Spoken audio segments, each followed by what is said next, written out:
Ó, fala assim. Boa tarde, todo mundo.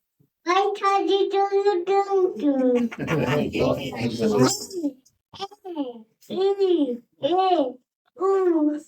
Não. Vai, fala. Agora dá pra papai. Daddy.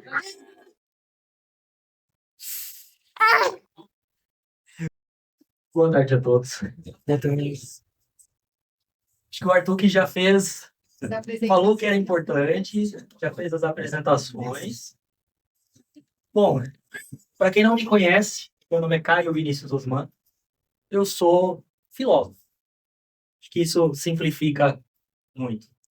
E ao longo de mais de 10 anos, praticamente 15 anos, tomando um contato profundo com a filosofia, eu entendi algumas coisas que considero ser pertinentes para compartilhar. E dei a isso o nome de filosofia não dualista. Tem um livro, algumas das ideias do livro eu vou trazer hoje para vocês. Se tiverem dúvidas, perguntas, podem levantar a mão, a gente vai conversando, interagindo. Se vocês não tiverem perguntas, eu vou perguntar para vocês, então já se preparem. E a ideia é mostrar que existe uma forma diferente de enxergar as coisas. Para preparar vocês, sempre começa difícil, tá? Depois melhora. Por que isso? Bom, porque nós vivemos numa realidade maniqueísta. Vocês sabem o que o termo maniqueísmo significa? É uma corrente religiosa, milênio passado, que pregava que o universo e a vida eram gerados numa constante luta entre o bem e o mal, com a proposta de que o bem deveria triunfar. E óbvio que todos os praticantes do maniqueísmo eram dotados das respostas, da sabedoria que definia o bem. E, consequentemente, eles teriam que combater aqueles que pensassem diferente. Bom, essa corrente religiosa, ela morreu. Só que essa forma, essa mentalidade permaneceu. Então, nós vivemos hoje numa cultura que coloca tudo em oposição. O bem e o mal, a vida e a morte, e por aí vai. E, juntando isso ao pensamento cartesiano dos últimos séculos, a capacidade que o ser humano teve de se desenvolver cientificamente e destrinchando as coisas, identificando os detalhes de como a realidade funciona, tudo isso misturado gerou o que a gente pode chamar de um vitral estilhaçado.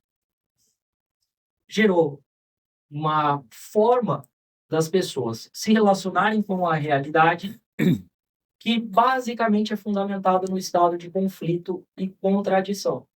E a ideia é vermos, primeiro, essa problemática e depois refletir. Será que existe uma forma diferente? E se existe, quais seriam as dicas ou os elementos que são preponderantes para poder enxergar a realidade dessa maneira diferente? Então, o mundo não está estilhaçado. É a nossa percepção que fragmenta a unidade em mil pedaços e chama isso de realidade. Só uma síntese do cenário com o qual nos deparamos. Tudo bem? A palestra de hoje, uma pequena palestra, trazendo as ideias da filosofia não dualista, para que nós possamos sair do piloto automático.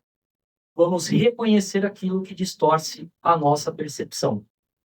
E aí fica a pergunta: a nossa percepção, ela é distorcida?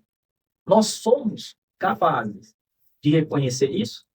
Lembre, eu falei que ia ser desagradável no começo. Alguém quer falar? Percebemos bem a realidade tal como ela é? Uma pergunta.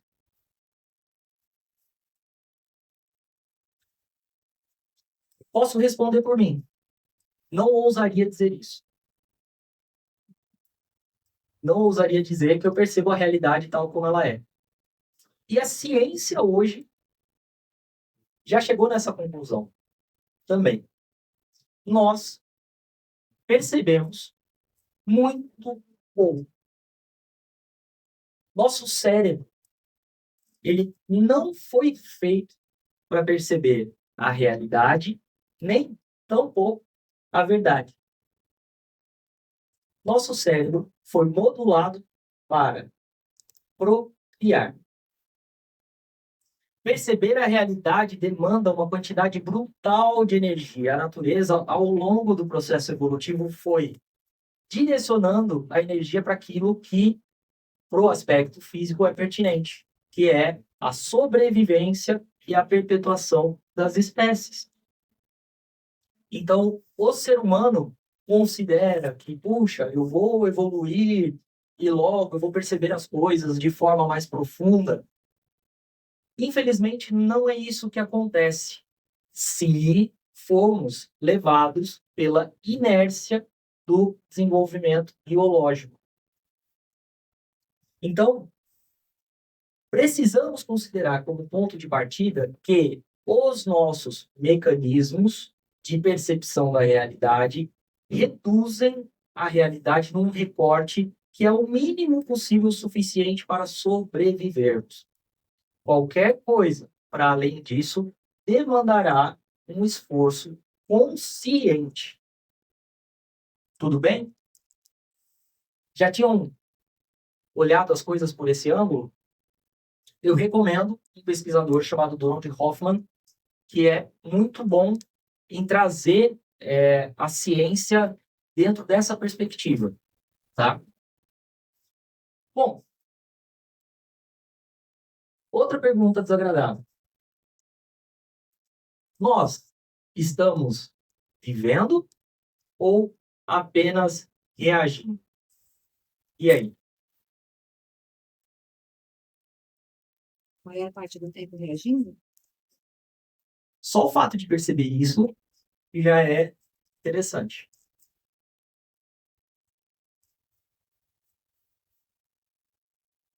Bom, não vou assustar muito vocês. Vamos seguir adiante.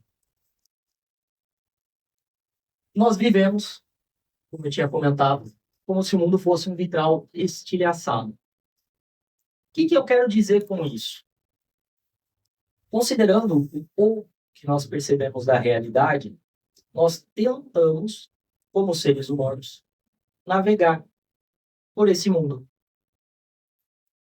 Nascemos num determinado país, uma determinada cultura, religião, e conforme vamos crescendo, vamos tentando construir aquilo que poderíamos chamar de identidade. Então, ao longo da vida, nós vamos pegando pedaços dessa realidade observada e vamos tentando colocar isso como se fosse a montagem de quem nós somos. Na prática, o que isso significa? Eu me identifico como homem, brasileiro, torcedor do Santos Futebol Clube. Sou filósofo, empresário, isso e aquilo, tenho tantos anos, gosto de tal coisa, não gosto de outra coisa. E aí nós vamos tentando montar esse vitral de retalhos. E o ponto é que quanto mais fazemos isso, menos conhecemos sobre nós mesmos. Faz sentido ou não faz? Fica confuso? Tentar esclarecer isso de forma simples, acho que com um referencial que dá para todo mundo aqui entender. Vocês se reconhecem como homens, como mulheres? Parece óbvio, né? Porque temos um corpo com determinadas características. Mas será que o nosso ser em essência, tem sexo? Já se fizeram essa pergunta? Saber trabalhar bem com o nosso maquinário biológico é muito pertinente, porque existem características fisiológicas relevantes que distinguem os homens das mulheres. Mas isso traz algum referencial real sobre quem nós somos? Já pararam para pensar nisso? É esse tipo de elemento que eu quero desenvolver hoje com vocês. Porque esse retalho que nós fazemos para nos deixar seguros e confortáveis na lida com a realidade, pode ser que ele diga muito pouco efetivamente sobre quem realmente somos e sobre como podemos perceber a realidade de forma um pouco mais profunda. Tudo bem? O resultado desse retalho todo é um estado, poderíamos chamar de disfuncional. Eu pergunto para vocês, em algum momento vocês têm angústia, medo, insegurança? Estão tranquilos quanto a isso? Quem tiver, levanta a mão para eu poder desanimar um pouquinho vocês. Vamos olhar para o mundo hoje, né? Nós vivemos no momento mais impactante da história da humanidade. Temos consciência disso? Pode ser que sim, pode ser que não. Se a gente olhar as inteligências artificiais e a direção que elas podem se desenvolver ao longo de 5, 10 anos, isso nas perspectivas mais otimistas de que ela demorará esse tempo todo. Bom, possivelmente nós viveremos num mundo onde a grande maioria das pessoas vai ser substituída por máquinas. E o terrível desse cenário é que quando nós encontramos uma pessoa que a gente não conhece, tipo, não sei se aqui o pessoal ainda vai para balada, mas na época que eu ia para balada, você encontrava uma pessoa, oi, como é que é seu nome? Ah, meu nome é tal. Tal, o que que você é? O que que você faz da vida? Ah, eu sou médico. Ah, eu sou carpinteiro. Ah, eu sou tal coisa. E assim que, de uma certa forma, nós colocamos um rótulo para que as pessoas saibam quem nós somos. Bom, pode que nos próximos 10 anos, muitas das profissões deixem de existir. E isso vai ser terrível para muitas pessoas, porque elas vão perder não só um ofício, uma forma de sobrevivência, mas vão perder algo que é muito mais dolorido, que é a própria identidade. Por quê? Nós vivemos numa cultura que diz que eu sou o que eu faço. E o ser humano, por sua vez, é algo absurdamente profundo, que não se restringe à sua profissão. Eu estou dando aqui um cenário do mais complicado. Pode ser que a gente não viva nada disso. Pode ser que amanhã o Sol acorde de mau humor e ele jogue uma ejeção coronal na Terra e acabe todo o sistema elétrico do mundo e nós não tenhamos EA para nos incomodar. E vai ser muito mais divertido, porque a gente vai voltar para a Idade das Pedras. Legal o mundo, né? Cenário bem tranquilo que a gente tem. Pode que nada disso também aconteça. Pode que simplesmente o ser humano consiga lidar com as transformações que ele vem gerando, que as coisas se assentem e nós possamos desenvolver uma humanidade, uma realidade muito interessante, onde finalmente o ser humano se libertará do braçal para ser humano. Tudo isso está diante de nós. E eu trouxe aqui um elemento, uma questão que espero que não esteja já gerando conflito para vocês em nível individual, que a gente possa olhar como um espectador.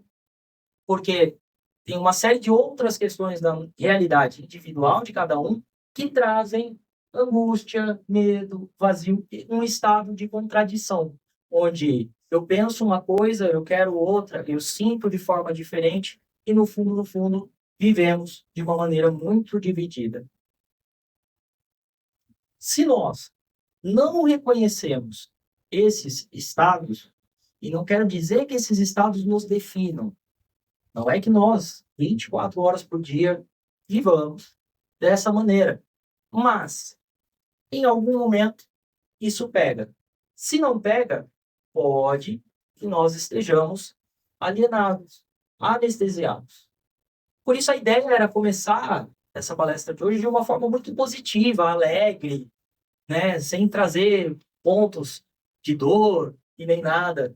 Bom, não funciona. Então a ideia é só dar uma chacoalhadinha de leve para que possamos respirar e olhar ao nosso redor com os olhos um pouco mais abertos. Dei um problema, né? Mostrei um pouquinho o cenário para vocês. Seria muita sacanagem da minha parte só deixar esse problema e não procurar trazer nenhuma solução. Existe solução.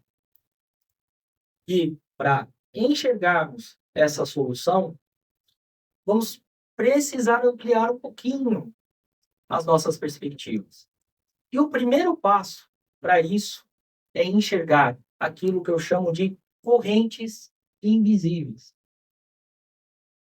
Eu uso um outro termo também, só que é um termo um tantinho difícil, que muitas pessoas não compreendem o que ele significa, mas eu gosto muito. Embotadores. O que é um embotador? Um embotador é algo que te entorpece, te embriaga, te diminui as capacidades, te fecha. Então, não é só uma corrente. Poderiam ser as correntes da caverna de Platão, mas são elementos que, de forma prática, se transformam em filtros que nós colocamos entre os nossos olhos e a realidade e que impedem de nós percebermos as coisas como elas são. Por isso que aquela pergunta lá no começo, será que a gente percebe muito bem a realidade e tal? Saibamos, todos nós utilizamos óculos que distorcem a realidade de acordo às nossas conveniências, de acordo ao nosso sistema de crenças. E perceber a existência dessas lentes diante de nós é o primeiro passo. E agora, qual que é a ideia? Mostrar algumas dessas lentes. Quais são os efeitos delas e como limpá-las. Tudo bem? Querem perguntar algo? Comentar algo? Aí vocês me dão tempo para tomar uma água também. Faz sentido?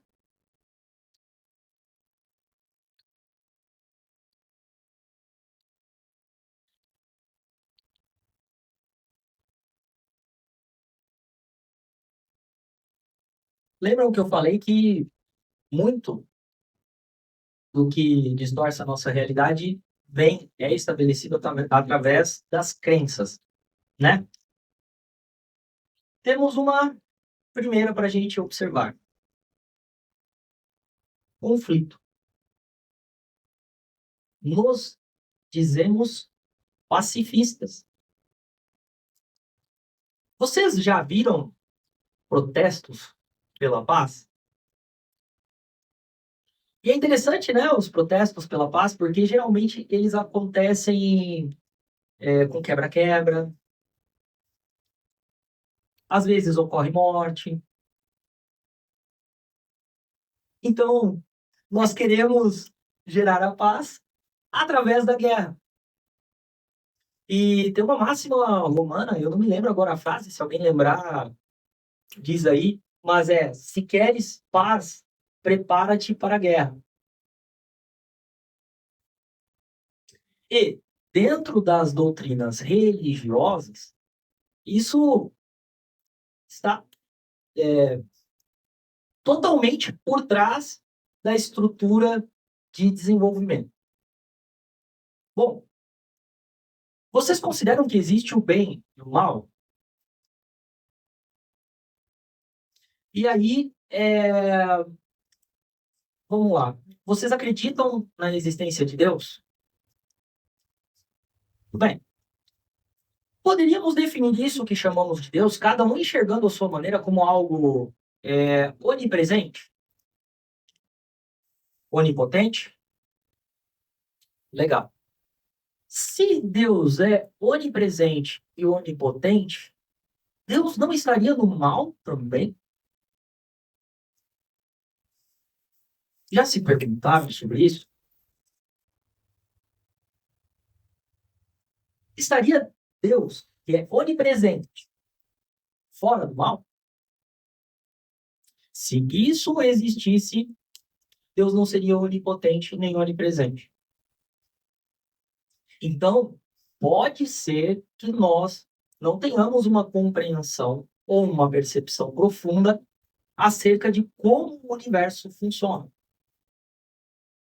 Só um ponto para refletirmos. Tudo bem? O que acontece?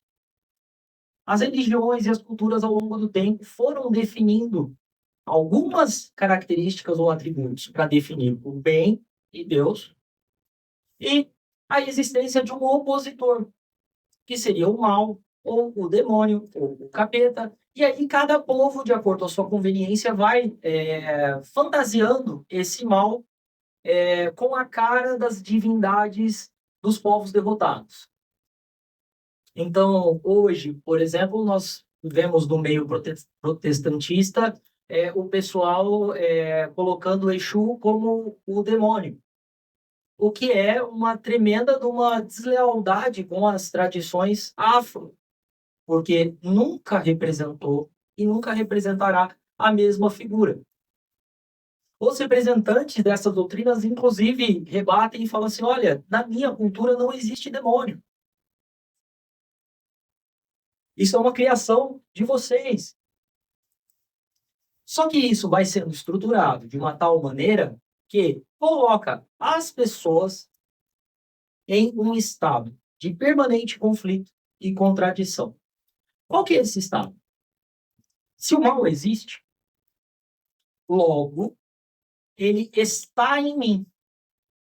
Porque eu olho para mim, me olho no espelho e observo uma série de características que eu não gosto em mim. Pensamentos que talvez não sejam os mais belos, sentimentos que talvez não sejam tão interessantes. E eu olho para mim e reconheço esse demônio, esse mal, que seria uma entidade externa, dentro de mim. E o que eu começo a fazer com isso? Criar uma guerra interior. Essa guerra interior foi utilizada por muitas culturas como uma forma de mover as pessoas para uma moral específica. Se a gente pega o Bhagavad Gita na Índia, há mais de 5.000 anos, vamos olhar o Kurukshetra, que é o campo de batalha, onde o herói está diante dos seus vícios e das suas virtudes. E nós, milênios depois, ainda fazemos isso. Ainda olhamos para nós, para o nosso pacotinho que nos define como indivíduos, e brigamos com demônios imaginários. Demônios que nós mesmos criamos. E esse estado vem desse conjunto de crenças que cria conflito, que passa por essa mentalidade de que viver é uma luta, de que existe uma guerra entre o bem e o mal e que o bem deve triunfar. Em termos externos, para nós, até parece conveniente, porque nós ainda não temos um nível de consciência de perceber que o outro é parte de nós mesmos. Então, a ilusão de que eu simplesmente matar alguém ou tirar alguém do meu caminho seria uma solução para eu não ter que encarar determinados problemas eu ainda tenho essa ilusão, eu ainda posso acreditar nesses elementos como elementos válidos e a vida vai seguir. Só que o problema é que nós tentamos fazer isso conosco internamente. E cá entre nós, o mundo só possui conflitos porque nós, como indivíduos, somos e alimentamos conflitos. Nós somos conflituosos internamente. Essa acaba sendo a régua com a qual medimos e nos relacionamos com os demais.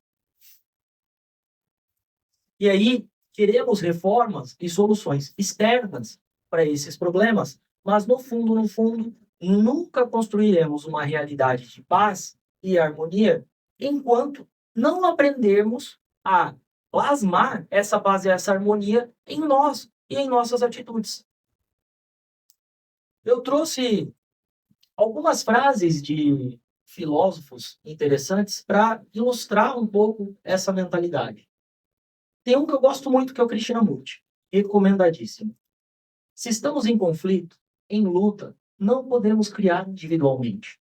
Devemos estar bem esclarecidos sobre o estado em que nos achamos. Há contradição. E por isso tem de haver luta. E luta é destruição, desperdício. Em tal estado, nada se pode produzir, salvo antagonismo, luta, mais amarguras e sofrimentos. Reconhecer esse estado é o ponto de partida.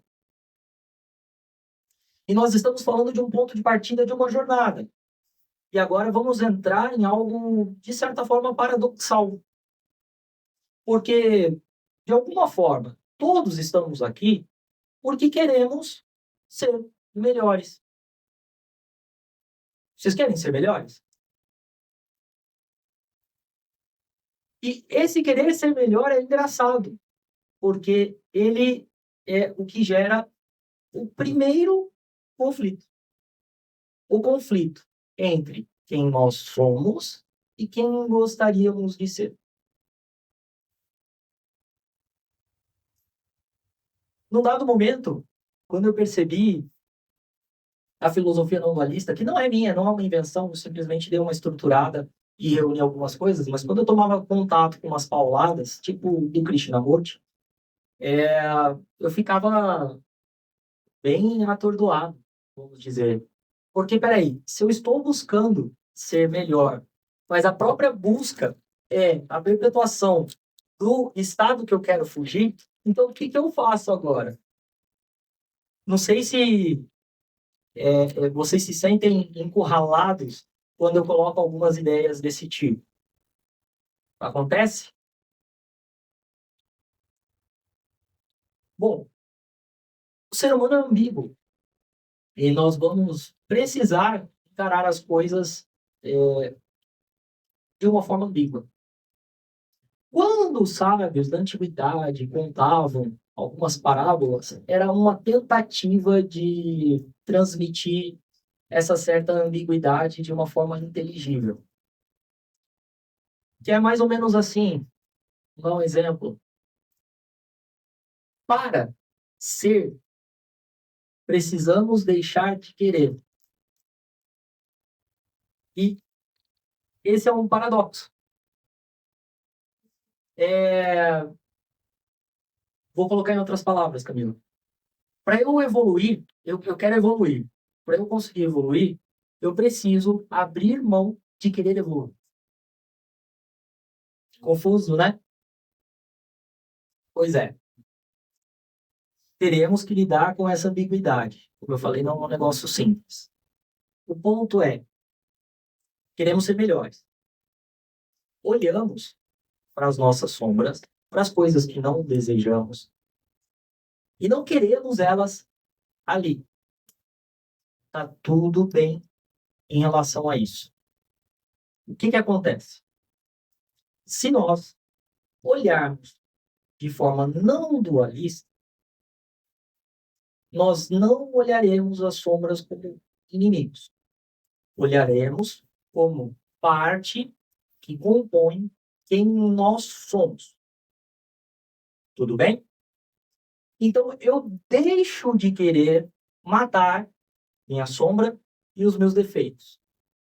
E eu passo a investigar, olhar para ele, isso tem muitas técnicas para se desenvolver, mas eu passo a olhar para aquilo que eu condeno como algo que me compõe. E passo a aceitar esse algo. Vou dar um exemplo. Vocês têm uma série de calçados, né? Tênis, sapato, chinelo e etc. Né? Imaginem que vocês colocam eles todos em cima da mesa de jantar. Vocês vão olhar para os calçados, querendo comer ali com um prato na mão, e vão falar assim, poxa, não dá. Tá horrível. Essa mesa tá cheia de chulé. Né? E aí, qual é a nossa mentalidade? Não, então tem que destruir, jogar fora, eliminar isso. Não. Os calçados simplesmente estão fora do lugar. Estão fora de ordem. Eu posso arranjá-los de 500 formas em cima da mesa. Nunca vai funcionar. Eu preciso perceber que o melhor lugar dos calçados é na estante de calçado, ou na gaveta, ou no lugar que vocês determinaram para isso. Com os calçados parece ridículo, mas com os nossos sentimentos e pensamentos nós fazemos exatamente isso. E aí que a coisa fica um pouco mais difícil, só que entendendo essa distorção da nossa percepção, quando nos deparamos com algo em nós que nos incomoda, nós podemos perguntar o que esse algo está querendo me dizer. E sem considerar, ou melhor, sem desconsiderar a importância dos psiquiatras, dos medicamentos e de todo o processo de amparo, por exemplo, uma doença como a depressão. Mas muitas vezes, uma depressão ela é originada da nossa falta de compreensão sobre os nossos propósitos. E aí nós ficamos num estado de ânimo muito debilitado. E esse estado de ânimo está aí para nos mostrar aquilo que estamos esquecendo. As doenças, em uma perspectiva, são sinalizadores de aspectos que nós negligenciamos. E aí nós queremos nos livrar da doença com essa mentalidade maniqueísta, sem olhar o que ela nos traz. Consequentemente, fica muito mais difícil. Então, espero que eu tenha conseguido ilustrar um pouquinho qual é a mentalidade ou a abordagem que nós podemos ter para encarar nossos conflitos. E tem algo muito interessante. A guerra termina quando você para de tentar vencer um lado de si mesmo. O que isso significa? Significa que os conflitos que cada um de nós mantemos internamente são conflitos de duas ou mais partes de nós mesmos que, a partir de diferentes ângulos, querem o melhor para nós. É possível entender isso? Eu estou em conflito entre o que eu penso e o que eu sinto. Puxa, o que eu sinto me diz uma coisa, o que eu penso me diz outra. Ah, meu coração diz para ficar, mas minha mente diz para sair correndo. Acontece com vocês? Às vezes acontece, né? E aí nós, com essa mentalidade maniqueísta, o que a gente aplica? Bom, um lado de nós deve estar certo. Consequentemente, o outro errado. Então, eu preciso escolher entre os dois. Rola? Tá. Talvez a gente tenha uma dica legal, ou talvez vocês não gostem do que eu vou dizer. Mas, ambos os lados estão corretos. E aí, qual é a chave? Inteligência é encontrar soluções e caminhos que atendam ambos os lados, que conjuguem. E aí a gente tem o antídoto do conflito. O antídoto é a conjugação harmoniosa de opostos, que no fundo são opostos de uma mesma coisa. Faz sentido? Dá para entender? Então, aqui a gente já percebe, olha, o estado de conflito limita a minha capacidade de percepção. Se eu estou em conflito, não estou enxergando a realidade tal como ela é. Perfeito. Vou exercitar perspectivas diferentes até encontrar uma forma de visão que conjugue os opostos. Quando isso acontece, nós temos o que podemos chamar de solução inteligente. E acredito que todos aqui, em alguma medida, já experimentaram isso. Então, vejam, o processo de desenvolvimento da consciência, ele não vai se dar através de uma luta entre o que somos e o que queremos ser, mas através de uma visão estratégica de unidade. E por isso, o nome filosofia não dualista. Porque a filosofia não dualista é desenvolvimento de um olhar de unidade na multiplicidade ou na dualidade.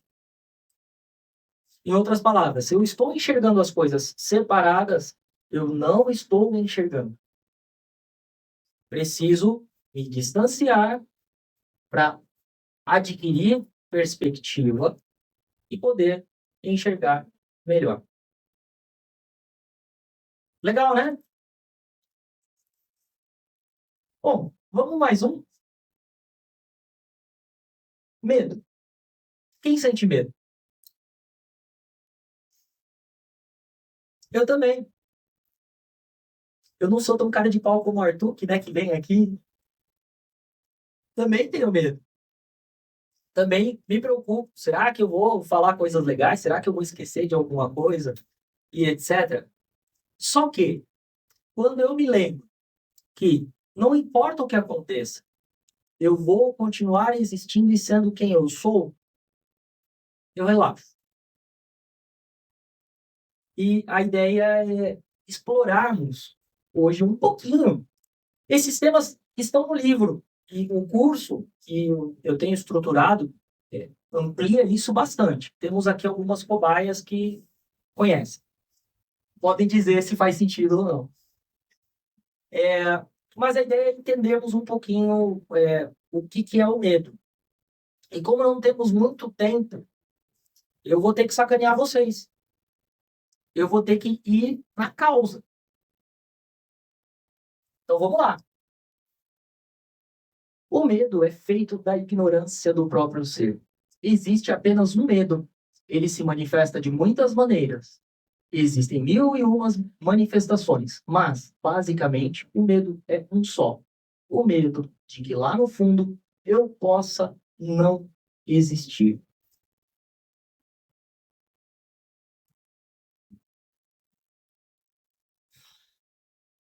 E aí? Vou deixar vocês com a frase um pouquinho, vou tomar mais um pouquinho de água.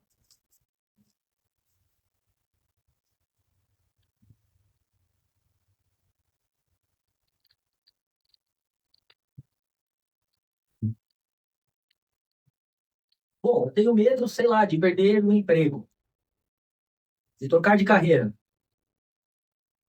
Eu tenho medo de ser, ó, que nem eu aqui, como um palestrante, né? De ser reconhecido como uma farsa. Tenho medo de não ser um pai bom o suficiente. Todo mundo tem seus medos.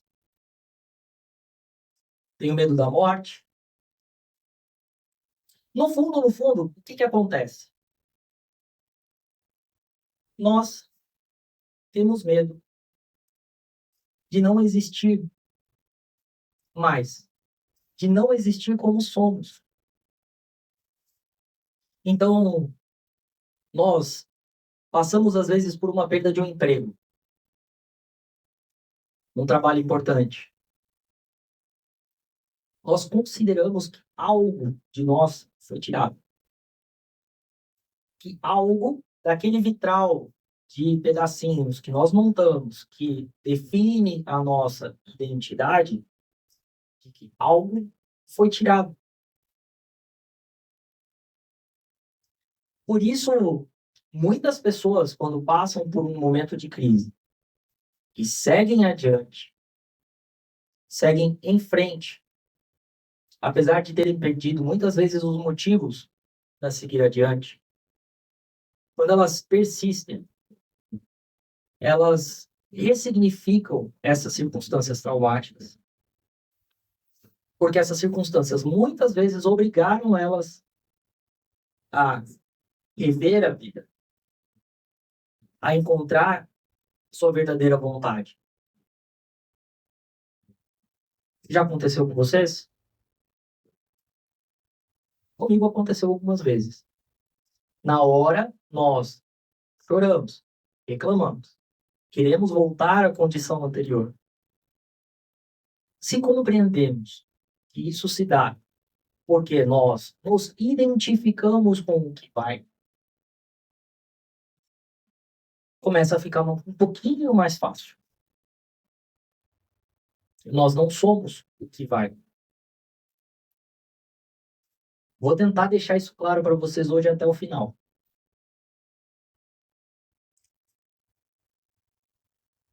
No fundo, esse medo é uma falta de confiança em si mesmo. Uma falta de confiança na inteligência da vida. E para quem acredita em Deus, uma falta de confiança nele. Cada um pode olhar da forma que considerar mais pertinente. Mas o ponto: vocês, nós, não precisamos nos tornar dignos. Não há algo que precisemos fazer para sermos confiáveis. Nós já somos. Confiança é a nossa natureza. O medo é que é aprendido. Querem um exemplo? A gente viu um exemplo muito nítido disso. Meu filho. O que ele fez? Agora, pô, pegou o microfone e começou a cantar Viva Mariana. Foi ele. O que acontece conosco ao longo do tempo? A gente fica, nossa, mas será que as pessoas vão gostar disso? Será que as pessoas não vão gostar? A gente criou uma imagem de nós, um pedestal, onde temos que ser santos, perfeitos, puros, magníficos e etc. E imagina, né? Se eu for espontâneo, eu vou perder essa imagem, esse vitral que foi construído. E então, nós perdemos toda a nossa espontaneidade, perdemos a alegria, vamos nos enrijecendo, nos colocando dentro de uma forma para ser aceitos pelos demais. O problema, muitas vezes, é que nós esquecemos quem nós somos diante de todas essas máscaras que nós colocamos. De novo, se eu tivesse preocupado, ou melhor, se eu deixasse a preocupação de aquilo que eu vou falar hoje para vocês ser aceito ou não, gostarem ou não, eu não estaria aqui. E o ponto é que essas ideias habitam meu coração e eu considero que é pertinente poder compartilhá-las. Se o medo nos travar, nós deixaremos de ter contato com o novo. Uma outra forma de olhar o medo é que nós temos medo do desconhecido. E nós, consequentemente, desconhecemos a nós mesmos. O medo é algo que nos mantém distante de qualquer objetivo evolutivo. E o antídoto para o medo é a retomada da confiança. Primeiramente, a confiança em si mesmo. Por quê?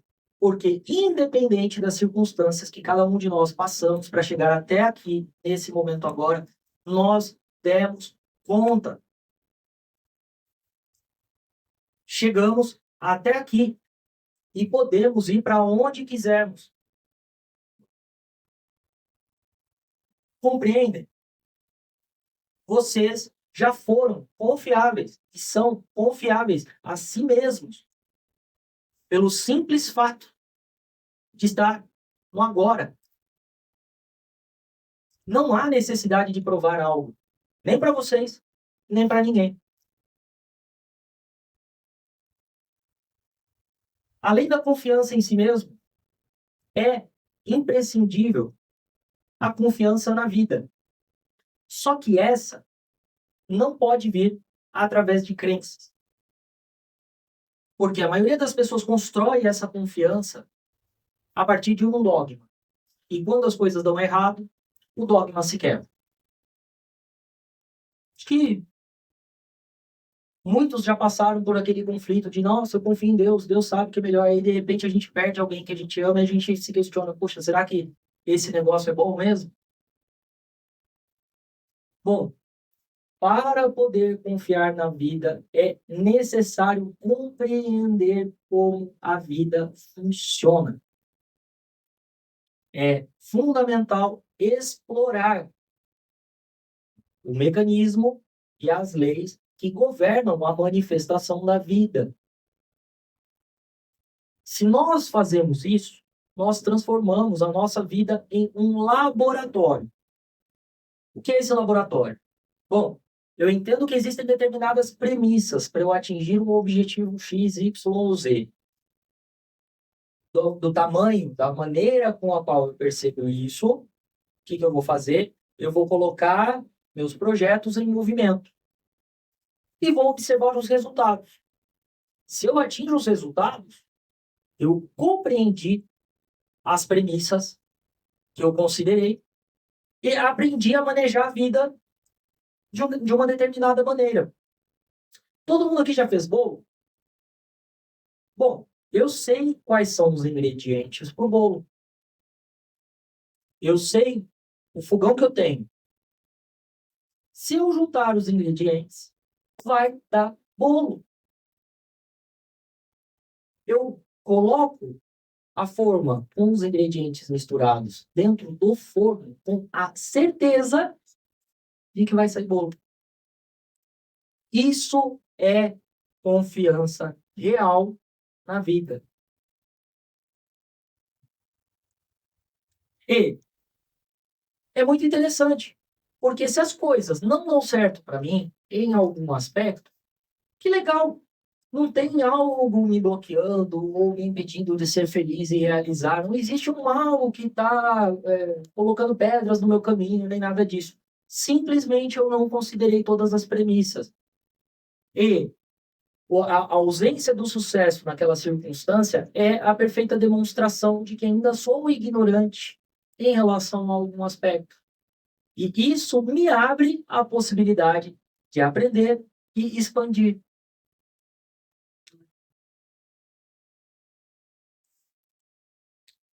Até aqui tudo bem? Melhorou, né? Não foi só paulada, né? Tem algumas dicas que ajudam, né? Legal. Outro embotador, ou outra corrente que nos trava, o julgamento. Não sei se eu falo de julgamento que nós fazemos em relação aos outros ou de nós mesmos. Vamos ver. O ponto é que nós, a partir do maniqueísmo, determinamos que existe um bem, um mal. Se existe um bem e um mal, certo, errado, e por aí vai, belo, feio, justo, justo, precisamos de uma outra figura, que é a figura do juiz. E os mecanismos de manipulação da humanidade, eles são tão geniais, mas tão geniais, conhecem muito da psicologia interna, que ao invés deles criarem fiscais externos em cada canto, existem, mas vocês vão ver que não são muitos, né? Uma prefeitura não deve ter muito fiscal. nós estabelecemos o fiscal dentro de nós. E isso é cultural. Vocês já viram em algum outro planeta um pessoal que tem uma religião que estimula que eles se dirijam a um cubinho de madeira, cubículo, para confessar os seus pecados? Já viram isso em algum lugar? Né? Confessionário, né? O que acontece? Antes da pessoa se dirigir ao cubículo, ao confessionário, ela, antes disso, já fez o julgamento. Olha, determinada ação minha é passível de punição, então simplesmente vou formalizar isso lá com uma figura que pode me redimir do mal em mim. Né? Parece caricato, né? Espero que eu não esteja ofendendo o que é sagrado para vocês, mas tem certas coisas que precisam ser ditas. E existe algo muito mais complicado, porque nós podemos até romper com essas tradições religiosas, porém, nós levamos essas práticas para casa. Nós continuamos permanentemente julgando e rotulando cada ação nossa como boa e má, como certa e errada.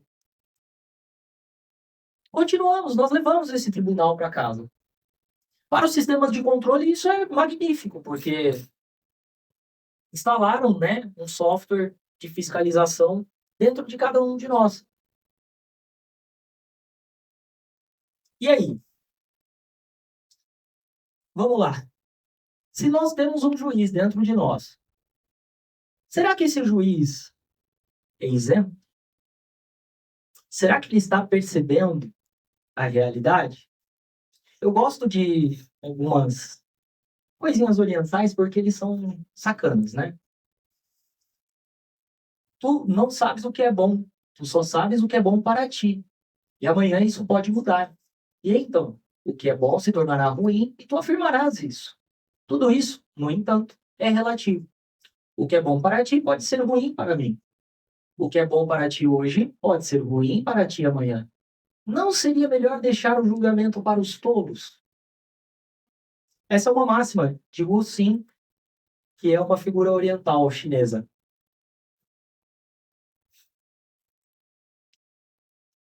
Bom, o ponto é que nós não consideramos isso. Nós consideramos que somos juízes isentos e imparciais. E o juiz julga a lei. E nós nos julgamos conhecedores da lei. E seguindo essa onda de desbaratinar um pouquinho a gente mesmo, vocês consideram que existe injustiça no mundo? Então, por exemplo, ofende o nosso sentido de justiça ver que alguém passa fome, né? Todos nós nos comovemos com isso. Tudo bem. E aí nós dizemos que isso é errado. Mas vocês já pararam para pensar que num universo onde que foi construído por algo onipresente e onipotente, sob determinadas leis, se algo não pudesse acontecer, aquilo aconteceria?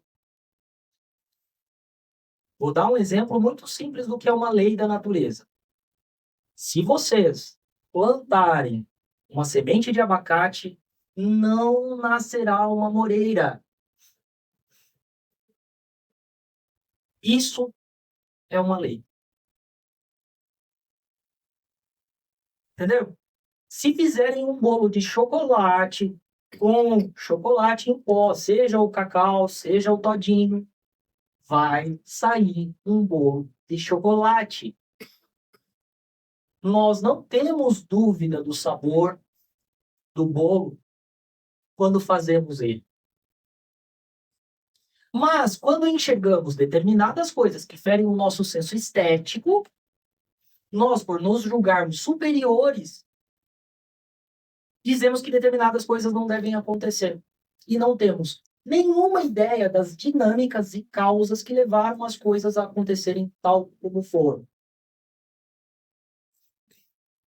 Então, cá entre nós, somos péssimos juízes.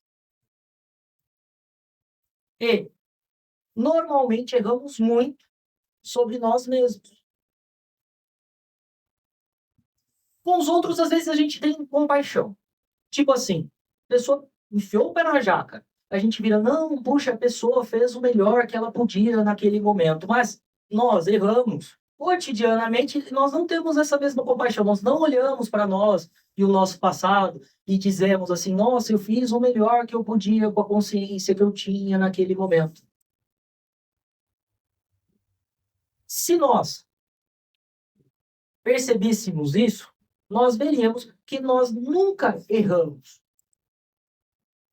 Que nós fizemos o que dava. E nós olharíamos os demais dessa mesma maneira. Consequentemente, o conflito não existiria. Vejam, os embotadores, eles estão todos amarradinhos. Um vai se conectando com o outro e a gente não sabe nem mais qual é a real origem da nossa ignorância. Isso significa um determinismo para que a gente simplesmente aceite tudo como está e deixe tudo como está? Não. Porém, se queremos modificar a realidade, precisamos aceitá-la tal como ela se apresenta para nós nesse momento. Se eu quero tirar a fome daquele que tem, eu não posso considerá-lo vítima, porque eu tiro a dignidade dele. Simplesmente compartilharei, porque reconheço nele algo que reconheço em mim. E porque isso me faz bem. Sejamos honestos. Esse é um exemplo. As coisas não são boas ou más. Elas apenas são. Aceite-as. E o que fazer diante delas depende apenas de nós mesmos. Vejam que a filosofia não dualista, nesse sentido, ela não é para gerar um determinismo e uma passividade diante das circunstâncias. Mas nós precisamos ser honestos e perceber as coisas de uma maneira um pouco mais profunda. Se algo aconteceu e não está legal, nós não gostamos, não podemos nos colocar como baluartes do que é certo ou o que é errado.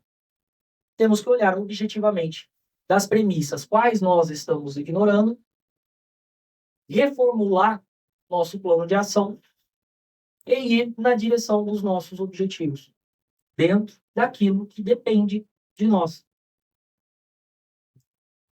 Outro elemento legal, que vem depois do julgamento, né? Porque quando a gente julga, tem que ter um culpado. E o culpado, geralmente, seja trovão. Zeus julgou lá de cima. Geralmente, dentro desse mecanismo da culpa, seja nós julgando alguém ou a nós mesmos, o punido é sempre a gente.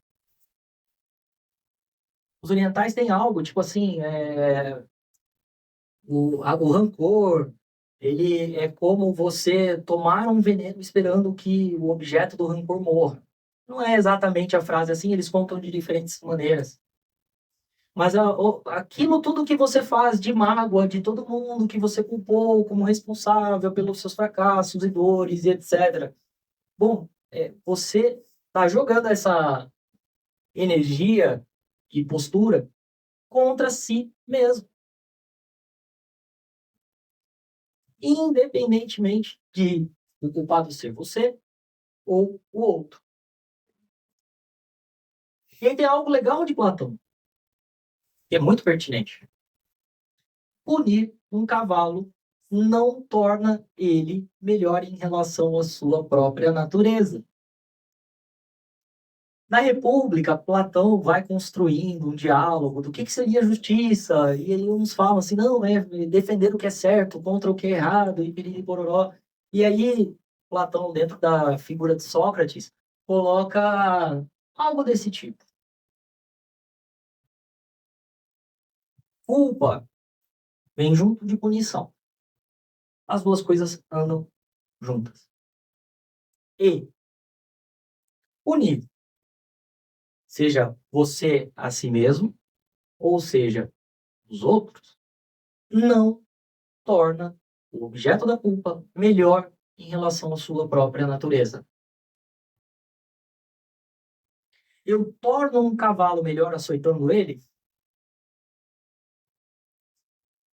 Mas eu pergunto, vocês se açoitam de vez em quando?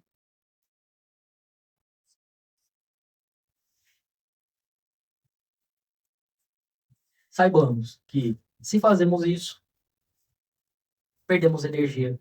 Nos embotamos, não nos expandimos.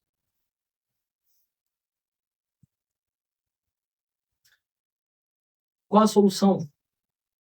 Então, sou responsável por mim mesmo. Ninguém mais é responsável por mim. É minha responsabilidade total e absoluta. O que quer que eu seja, eu sou minha própria criação. E aqui a gente traz um antídoto para a culpa.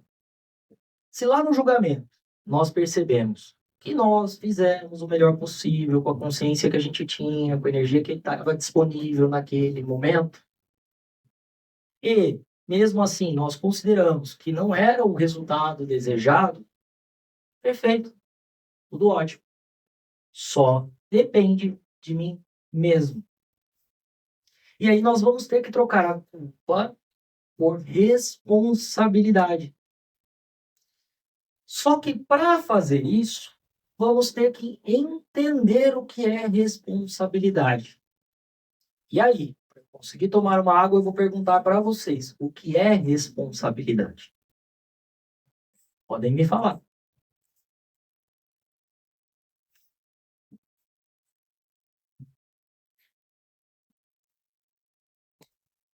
Quem arrisca? Agir com a sua consciência Agir com a sua consciência. entre o certo e o erro. Entre o que você percebe como certo ou errado. Exatamente. Né? Exatamente. Tá.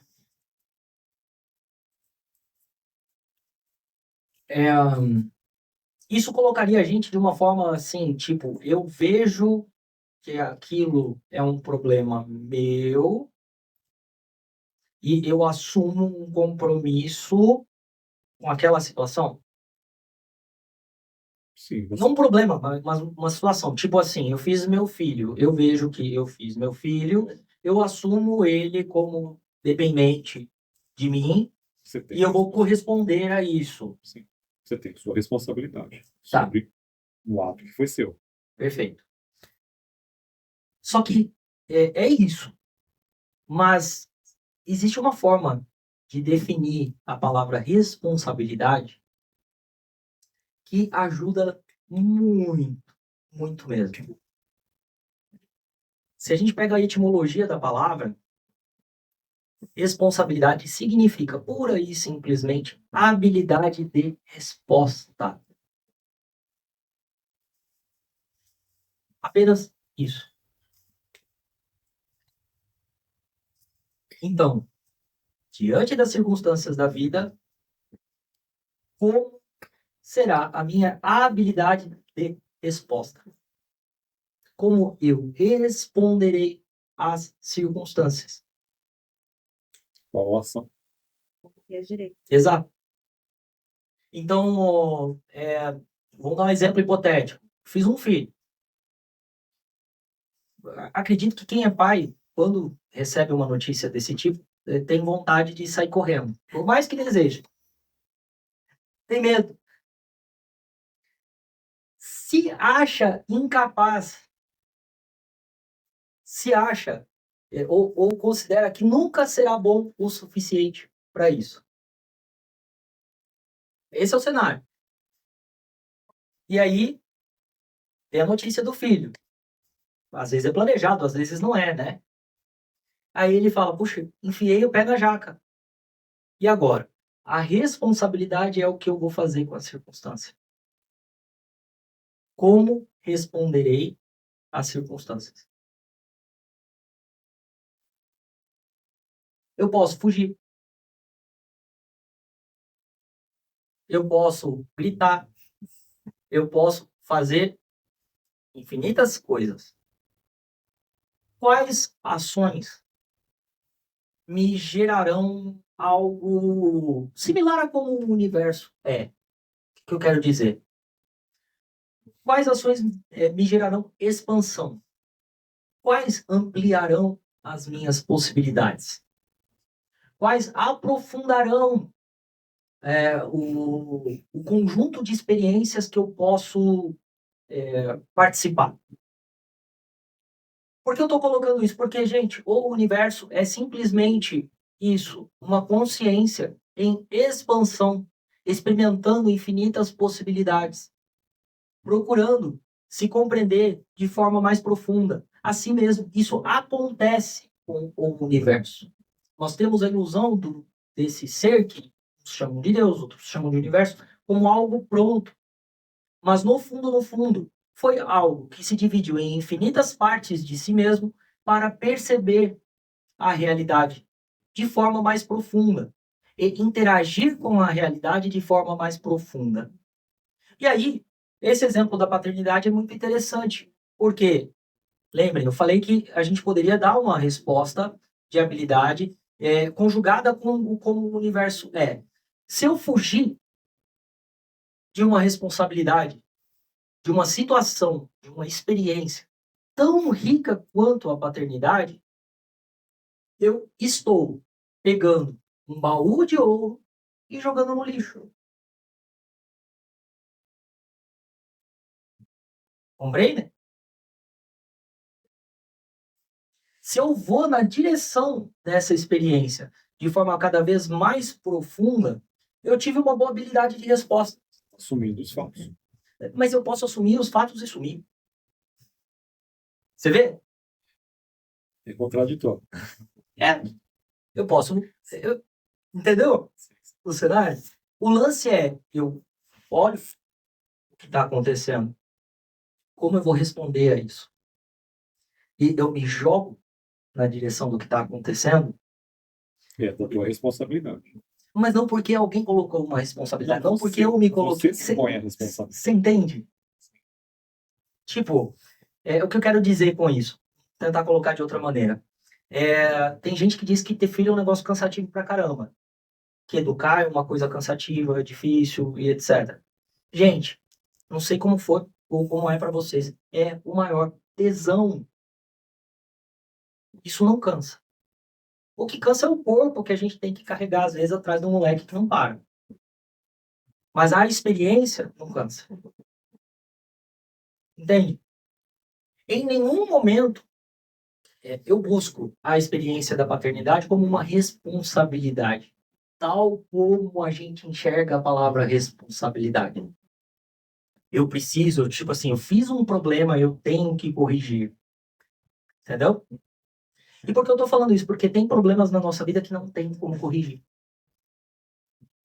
Tem vasos que se quebram e que não vão se colar, não voltarão ao estado anterior.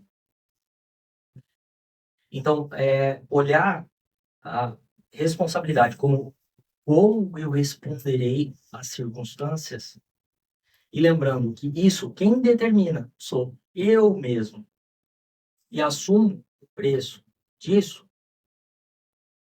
beleza. Compreendem? A gente sai de uma mentalidade de cobrança interna ou externa, desse juiz, de todo o mecanismo de culpa, para um mecanismo de eu faço porque eu quero. Então, sei lá, eu faço bem para o outro. Poxa, o governo poderia fazer, responsabilidade do governo, eu pago meus impostos. Não, eu quero fazer, porque isso Então, me prazer faz por isso. bem. Não porque isso está certo ou porque está errado. Não porque eu sou bom, nem porque eu sou ruim. Eu não sou melhor do que ninguém, nem pior do que alguém. Entendeu? A gente sai de uma dinâmica maniqueísta de exclusão e vai para uma outra dinâmica onde, de fato, fazemos e somos quem queremos ser. Não importa se eu vou ganhar o céu, se eu sou bonzinho por causa do céu, não importa o que vai acontecer amanhã. Mas aquilo me move, eu farei. Bom, mais um. Vocês cansaram? Como é que estão? Tá tudo bem? Controle. Nós queremos manter as coisas sob nosso controle. Queremos ter o domínio das circunstâncias. Mas, sinto muito dizer, não existe como domar o fluxo da vida. Nós não temos muito controle sobre o que acontece. Quisera nós tivéssemos controle sobre as nossas próprias ações e sabemos que não é exatamente assim. Mas alimentamos uma ilusão de que temos as coisas sob o nosso controle. Onde há estresse, há desejo de controle e resistência ao que é. E aí eu pergunto para vocês, todos nós, em alguma medida, estamos estressados ou de boa? Tem momentos de estresse e tem momentos de controle.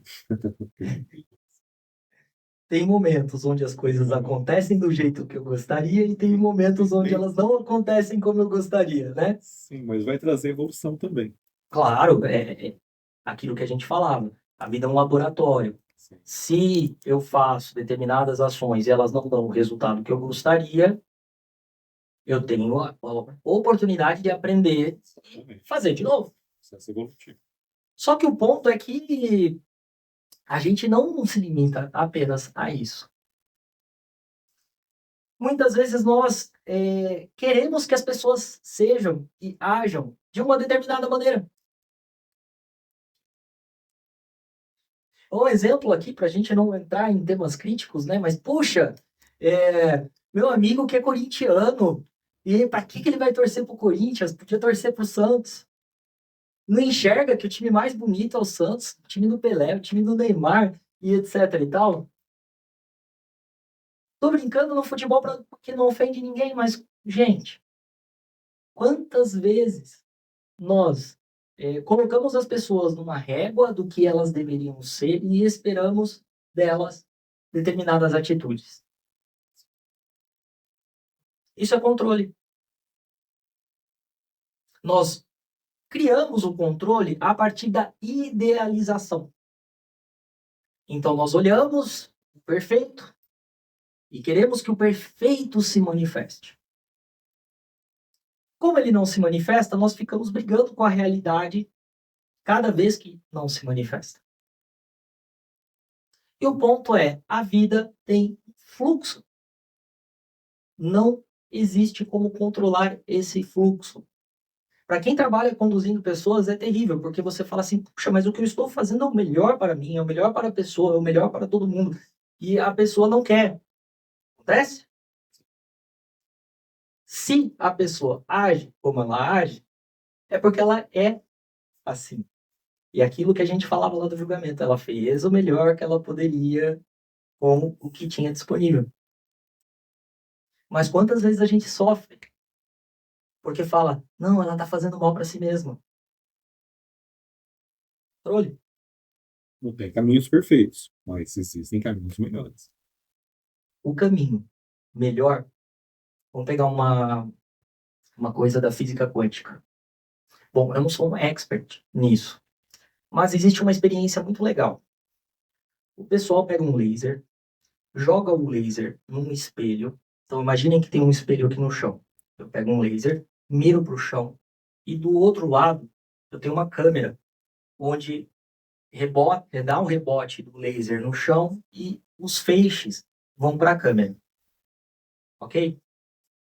Tem experimentos da física quântica que fazem exatamente isso, e eles tentam identificar qual é o caminho que o feixe seguiu. E se existe uma matemática e um melhor caminho.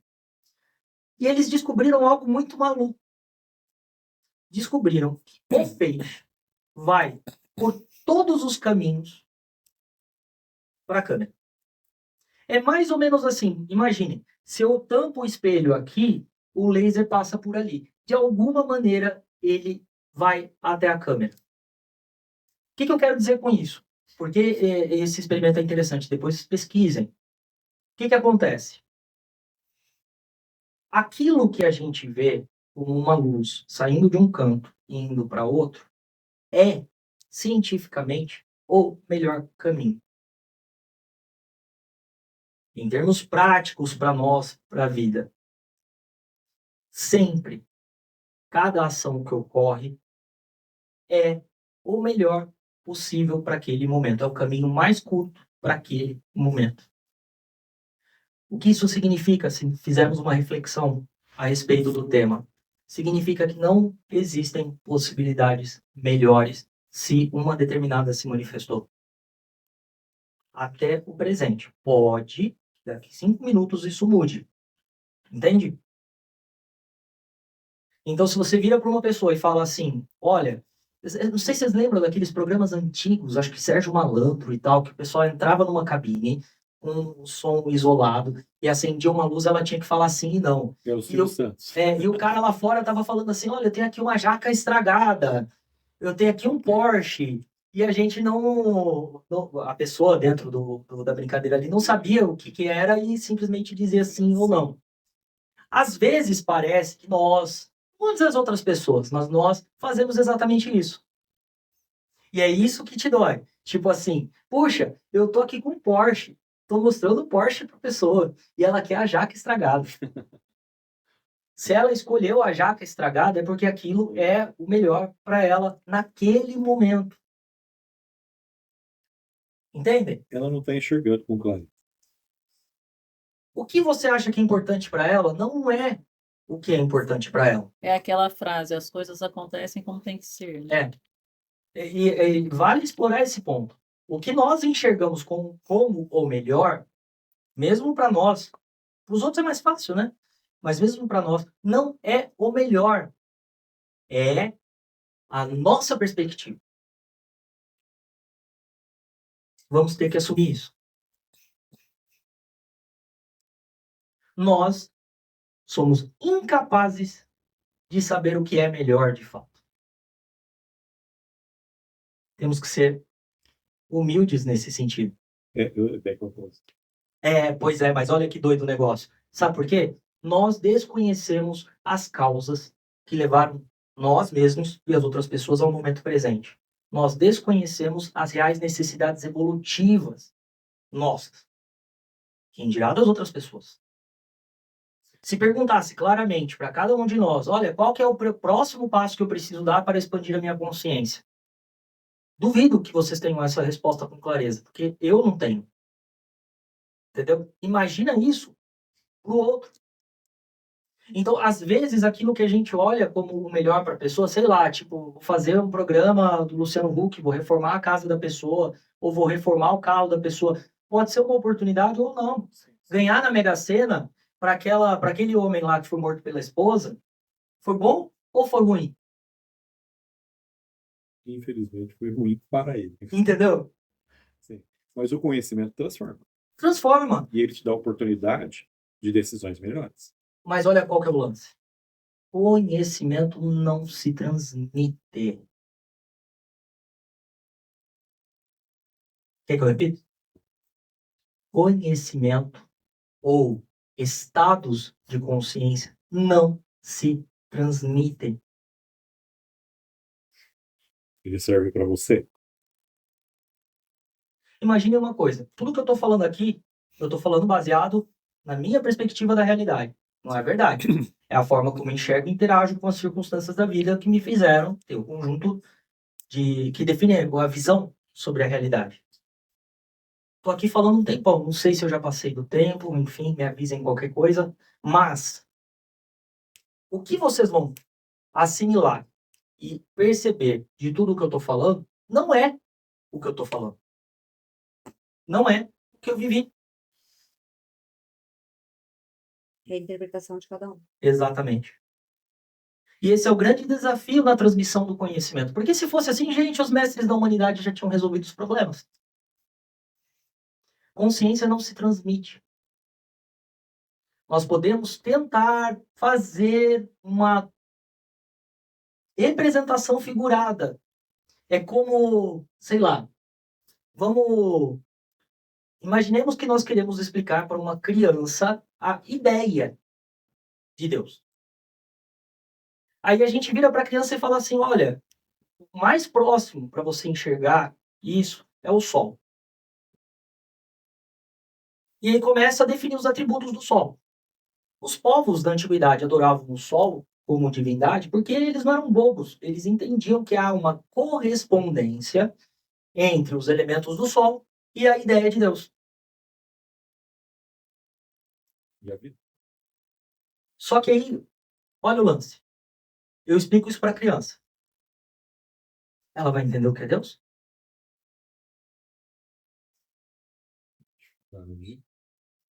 Estão compreendendo o desafio? Digamos que você, em algum momento, tomou contato com algo tão profundo da sua vida que te deu a certeza da existência dessa inteligência que governa o universo. Não importa o que você diga, é intransferível. Entendeu? A fé, ela tá dentro de cada um.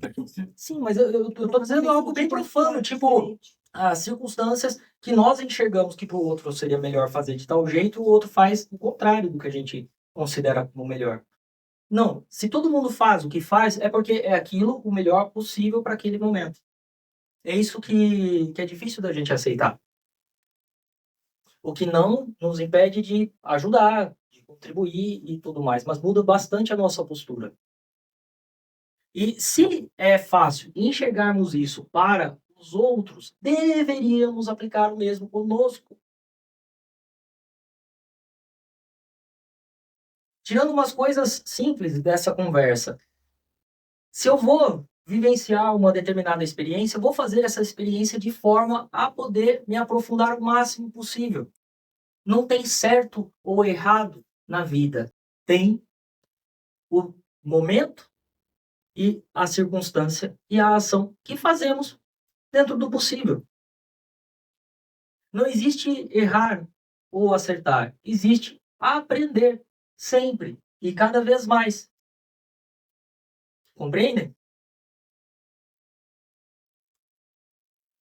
Confie no fluxo. A vida sabe o caminho. Flua com a vida.